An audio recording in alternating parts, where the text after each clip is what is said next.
And I copped for it about a month ago when we said, yeah, this is close to completion. Jack Grealish to Manchester City. Because we had very good information that if 100 million was bid, that was a figure, that's a magic figure that gets him out there.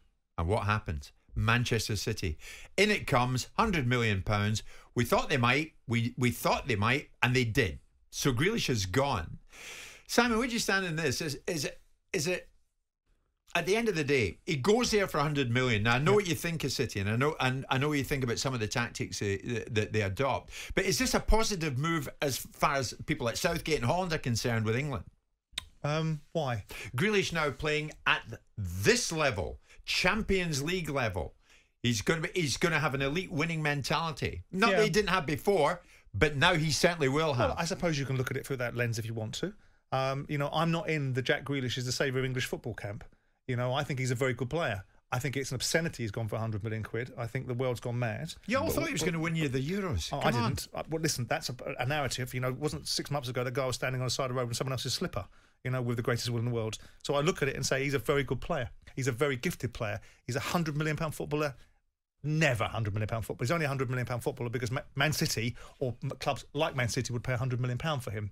Look, the idea that it somehow benefits the England team, well, that's assuming that he steps beyond where he is in the England team ranking right now, because he clearly isn't at the top of the pile for Gareth Southgate, irrespective of what the public opinion, which I don't understand where it's come from. He's a good player, played in a decent Aston Villa side, but he's not Paul Gascoigne. He's not that calibre of player. He's a good player. He'll go and do good things at Manchester City because Manchester City are an elite football team that very few players go into and fail in. So I expect him to do well. But for 100 million quid, I think it's a ridiculous amount of money. I think if he was going to leave Aston Villa, he was probably always going to go in an upward trajectory anyway. So wherever he landed, he would be playing, I suspect, Champions League football. So with the greatest will in the world, I don't see it as some sort of coup that we've got him now playing Champions League football that's subsequently going to benefit our national side. What surprises me, Danny, is that why did they not think that Manchester City and others might not hit the 100 million? Well, they're two different conversations. Why did Villa not think that would happen? Because it's a massive barrier, isn't it? It is a huge barrier. But firstly, just deal with what Simon said. I think any England manager or any international manager wants their players playing at the top level week in, week out to see how they cope with the pressurised football against top opposition. That's normal. And if he goes to the next level, and under Pep, you would expect him to learn more if he's open-minded to it, of course. He'll probably get fitter, learn to play different positions. He'll have to work out his game a bit differently because he'll be playing against packed defences. It'll be different tactics. So it's beneficial for the England squad when you've got more players playing Champions League football, because when you play European football, you learn more. You do. And it's more similar to international football than Premier League football. So obviously there's a benefit. But as Simon said to a degree, there is only a benefit if he engages in that and he does play the games and he does elevate himself to become a Manchester City regular. Because we've seen... Which you have to think he'll do. Well, of course, you think he will. Yeah, of course, what they've paid for him. But Sterling was a great example last season, wasn't he? For 2 years, he's been superb. Scored elevated his game to levels maybe people like myself and others didn't think he could. For 3 years, in fact. And then, 2-3 months before the end of the season, he was out because he wasn't quite hitting the heights. Pep's ruthless. Now, I think he'll give Jack a bit of time because they've paid 100 million for him. But he has got to engage in the new... It's a different... When you're the big fish in a little pond, you're captain of the club you love, the fans adore you, the other players look towards you, they're all giving you the ball. Where's Jack? Where's Jack? Where's Jack? Yeah. At City, that's not going to be the case. He's one of many superb players who all want to play and all think that... But also the key component you just identified is the manner in which Aston Villa set up, and the manner in which teams play against Aston Villa, and the manner in which teams play against Man City. Very different. So Aston Villa are a side that a lot of teams in the Premier League think they can beat. So they'll go at Aston Villa, whereas most teams in the Premier League don't think they can beat Man City, and they bank up, and then Jack Grealish will have far less space and far less time on the ball. Why have you got it in for City? I don't have it in for Man City. You do have it in for City.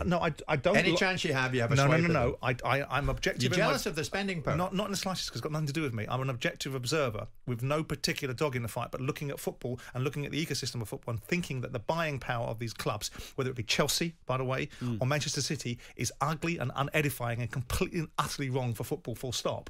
And I don't like the dynamic of it. So with that in mind, that's my issue. Their style of football, beautiful. Yeah. Beautiful on the eye. If you look at them as a football team, take away all the politics of where the money comes from and how they want to buy football, then yes, you say Manchester City are an absolute jewel in the English crown, insofar as the English Premier League is anything other than called English, because everyone in it is foreign. But the fact of the matter is, I don't have it in for them. I look at it and go, why would you? You look at Khaldoon after that Champions League final, and you knew they were going to unleash the spending power like you have never seen before. And they will probably buy Kane. And they will probably continue spending like we've not seen before. They'll take advantage of the relaxing of the financial fair play rules. But this isn't new.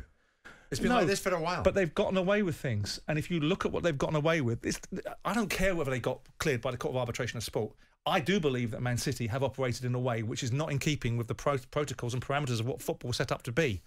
And I do believe that they might have been dragged kicking, screaming, reluctant to the European Super League, but they were there. But they were cleared. No, they weren't cleared because they were still found guilty of other offences, and they've been charged on other offences, and they're about to be charged by the Premier League. And if the Premier League have got any balls about them, they'll sanction Manchester City. But I don't just put Man City in that bracket. I think Chelsea and what Chelsea are prepared to do.